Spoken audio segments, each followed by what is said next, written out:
Good morning. I've just left Alresford station car park and I've started on the Watercress Way, which is possibly the most documented walk that I've done so far. It has a very active website which I'll link to below. It's 27 miles long and yeah, looking forward to it. At the moment it's raining, it's supposed to get sunny soon, and I'm just walking through little footpaths around Alresford to get out into the countryside.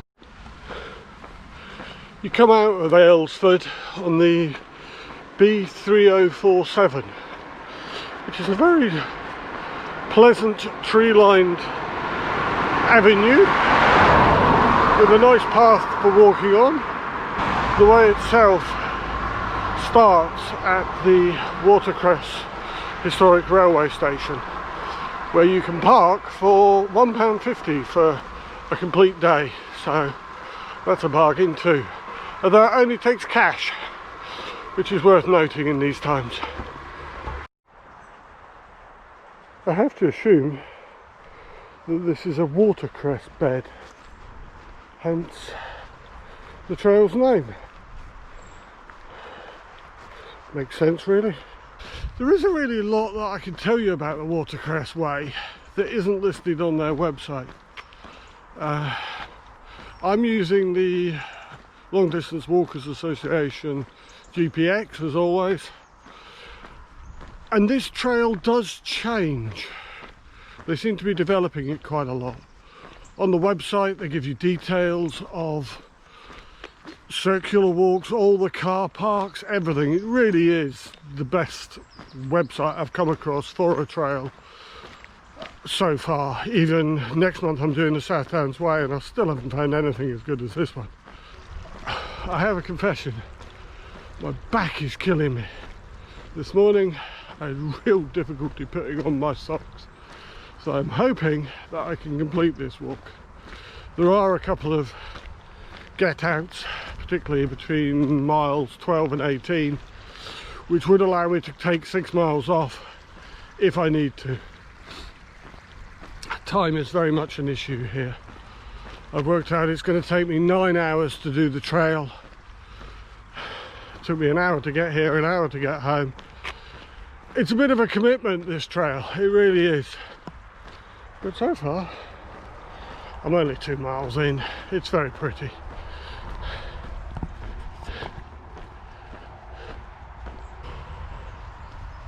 Any path that has sunken old trails with trees growing over the top, what a joy. Heading down towards Ovington to pick up this road. No cars so far, so I feel quite safe, and I'm shielded from the rain, so all good. After Ovington you come across the River Itching. How's that for a reason to get out for a walk? Beautiful. As you come up to Itching Stoke, it says there's, on the GPX, it says there's a footpath that goes, it means you don't have to walk on the road. I didn't see that, so I walked up to the road, which doesn't have a pavement. Coming out of Itching Stoke, I could see where the footpath goes, but it's not marked on the Ordnance Survey, so bear that in mind. The path detours just before you get to Itching Abbas to go through all these wonderful reeds, which, due to the light rain we had this morning, are absolutely soaked. And as a consequence, so am I.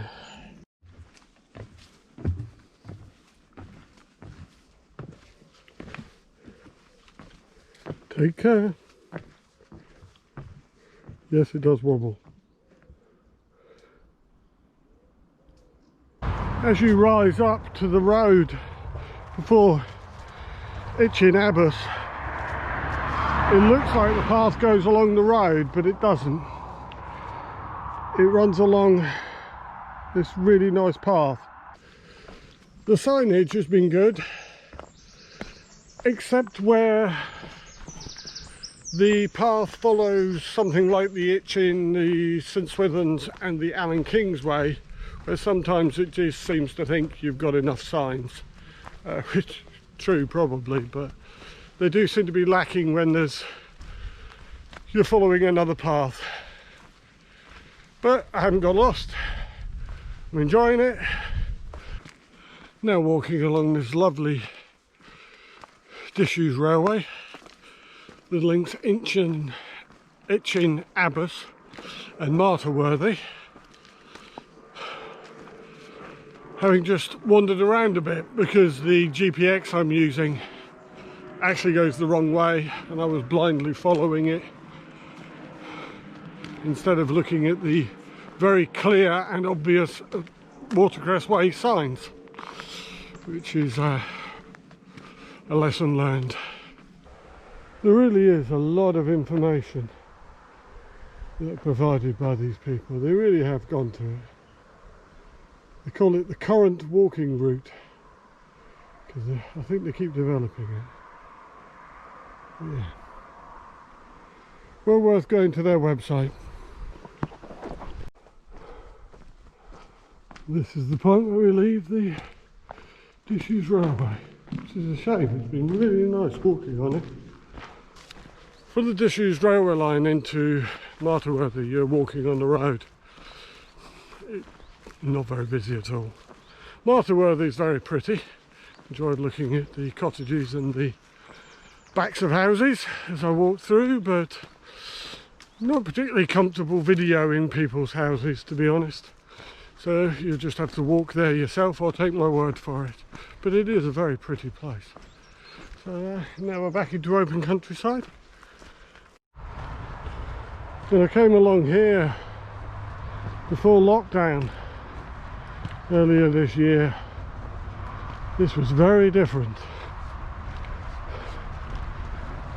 So it was very weird walking under the M27.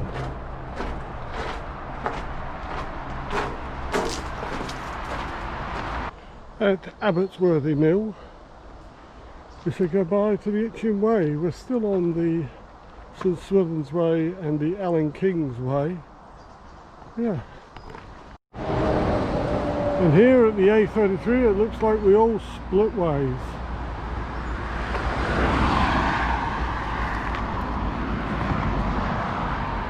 We're going to walk along the A33 for a while, but there looks to be a path, so not really an issue. Walking along the A33 was never going to be enjoyable there, but there is a path, and then you cross over, which wasn't as hard as I thought it was going to be, into Hinton House Drive. There is actually a sign for the Watercress Way on the sign, but it's very difficult to see from the opposite side of the A33. This wreck at Kingsworthy is conveniently at about 9 miles on my GPX, which is about third, so I've just stopped for some food and crack on. Next real stop at 18 miles, I think. Just walking out of Kingsworthy now. I have to say the signage in Kingsworthy is brilliant. It's actually easier to follow the signage than the GPX because there's a lot of sort of little turns and twists which the GPX just doesn't allow unless somebody's actually walked it, rather than just taking it from point to point. There's loads of benches, so the wreck wasn't the only place you could stop for your break, but now I'm back on a disused railway line, just to prove it was an old railway line, really, an old railway station. And Worthy Down Camp, I don't know what it is. I will find out and put a note somewhere. To be honest, it looks a bit like a prison. Right, just coming up to South Wanston. If I turn right just up here, I can cut 6 miles off the journey. That ain't gonna happen, is it? At the crossroads at South Wootton now. If I turn right, I can cut 6 miles off my journey. I've just walked up this track, which is a chalk track designed to sap all your energy. So if I go that way, in about 200 yards I've cut off 6 miles, or I can go that way. Oh well, walking along this dry, dusty farmer's track with far-reaching views. This seems like a million miles away from walking beside the Itching first thing this morning in the drizzle. Just seen my weather app. It's going to get up to about 31, 32 in the next couple of hours. I do enjoy a challenge. Got plenty of water, so that's not an issue. I got some salts, tablets, so that's good. A bit more food left. So yeah, all good. I think on something like this, preparation is everything, and I'm pretty good at that. I've been munching my way through blackberries like no tomorrow. Beautiful views now. This is the view on the track as you head north out of South Wootton Farm. There comes a point in every walk that you need a wow factor to give you a bit of a buzz to get you going. And while the views around here are lovely, I've been staring at them for the last half an hour or so, I really need a wow factor. And the fact that in 45 minutes I will actually be exactly here again is not doing it for me. I've got to go around Sutton Scotney. I am holding out that Sutton Scotney has a coffee shop. That would be my wow factor. I just want a trout in a chalk stream or a camel across the path. It does happen. But for the moment, I gotta follow one man and his dog.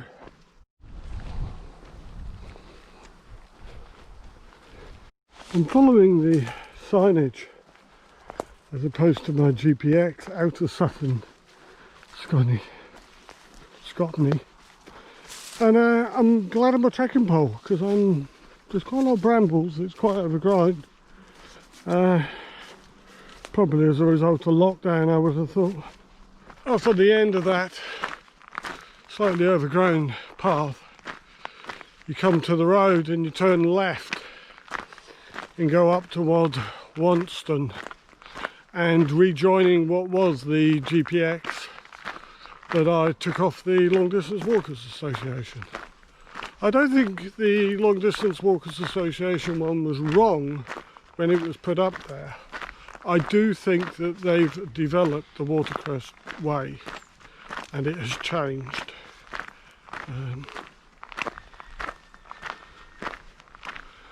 Whether it's changed for the better or not, I can't ask, as I haven't walked both. But that track could certainly do with some clearing. I see quite a few horses like the one in the background all wrapped up, and then I see other ones not wrapped up. I would imagine the wrapped up one is for horseflies prevention, but why is one unwrapped? Answers on a postcard please, or alternatively in the comments below would be helpful, because I have no idea. Is one horse just not liked, or not liked by horseflies? I don't know. This area after Wanston certainly gives you some big views. A slight climb as you come out. Yeah, after 17 miles it's a little bit of a niche cover. I don't know what I'm saying, I need more water. Oh look, I can go that way, or that way. That's where I've just come and gone. And earlier on I came from there. I'm at that cross point again. Was the loop at Sutton Scotney worth it?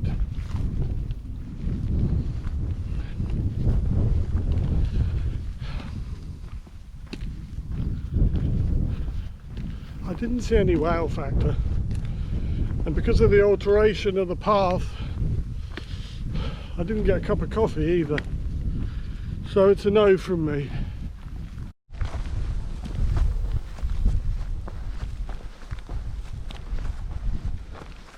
Just past the 18-mile mark, took a quick break just south of West Stoke Farm, treated myself to some fresh socks, the last of my sandwich, and now I've got this lovely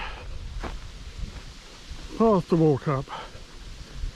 The sun has well and truly risen now. When the wind drops, it's like walking into a hairdryer.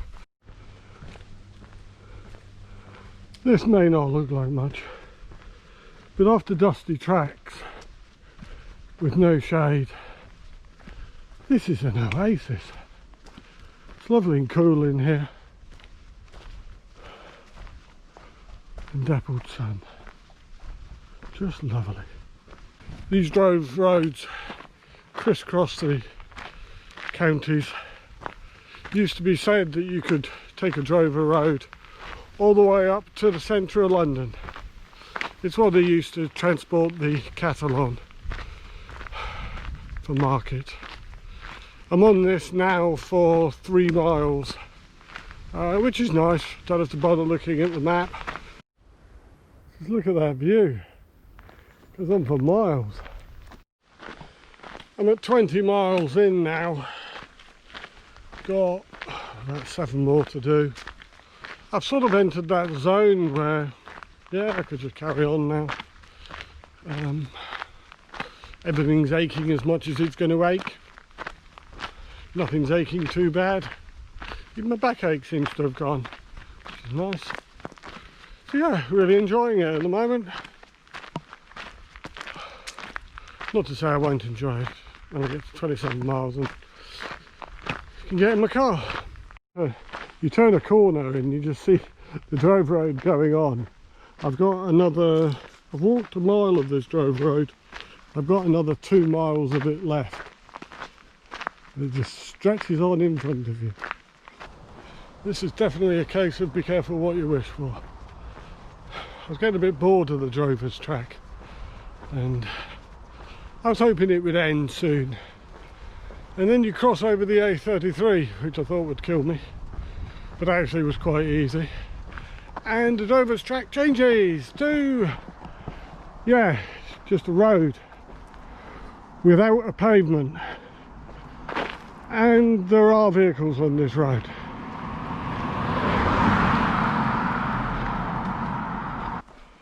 Well, that was a very unpleasant mile. After the A33, you're on that road for a mile. There was over 20 cars, a couple of motorbikes and 3 very large trucks. Didn't feel nice at all. No pavement, no footpath to speak of.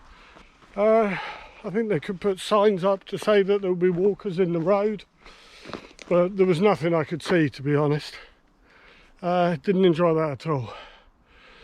There is a woodland on the right called Itchin Wood. It's private woodland, but it seems to have a track that runs parallel with the road. Frankly, if I was to do it again, I'd walk in there and ask for forgiveness rather than permission. That was just unpleasant. But I'm back out in countryside now. So, chill. This is more like it. Really is getting hot now.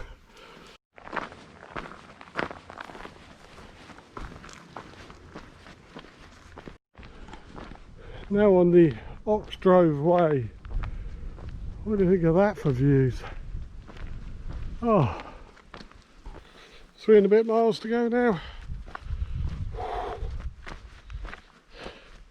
Just to clear it up, all the car drivers, lorry drivers and motorcyclists on that road were very courteous. They all gave me a wide berth. I just didn't enjoy it. I'm not saying that I felt in danger, I just did not enjoy that. I just wanted to clear that up really. Oh, over there somewhere is Journey's End. Well, I just came from over there.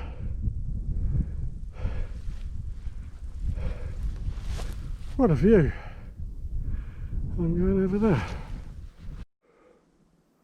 Here we cross the Three Castles path. There's one for the future for me. Today, I'm glad I've got less than 3 miles to go.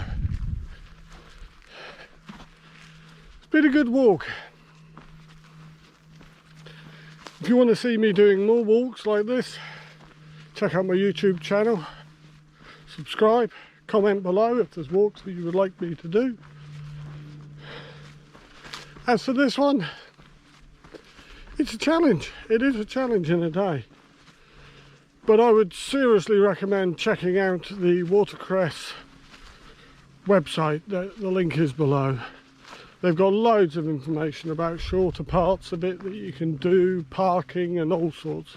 Really is well organised. So I thoroughly recommend checking out that if you don't fancy a challenge of a 26-27 mile walk in one day. One thing I would say is doing it clockwise, you don't get as much shade in the afternoon. Had I known that, I would have walked anti-clockwise to get the shade in the afternoon, because it has been really hot this afternoon and it wasn't this morning, so it's something to consider. On the path down into Alresford now, very nice, with less than a mile to go and a lovely little bit of walking round the river Etching. The path is closed, so now I've got to do a detour. Oh, what fun. Well, that was a bit of a shock.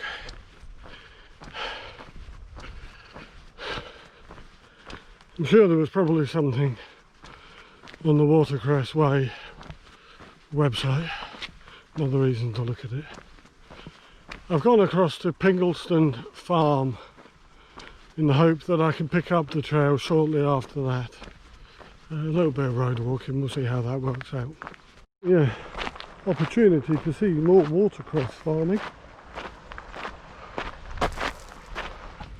Pleased to report that that worked. Short detour and I'm back on the Watercress Way. I reckon I've got half a mile or so to go now. Lovely little path here.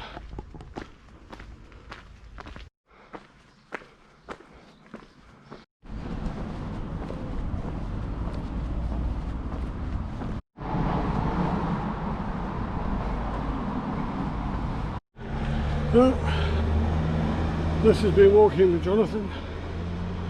This has been the Watercress Trail. No, Watercress Way. I apologise if I've called it the wrong thing many times. But I'm now back at the car park.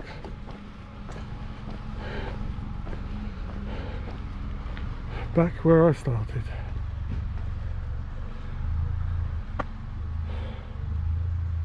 Until next time.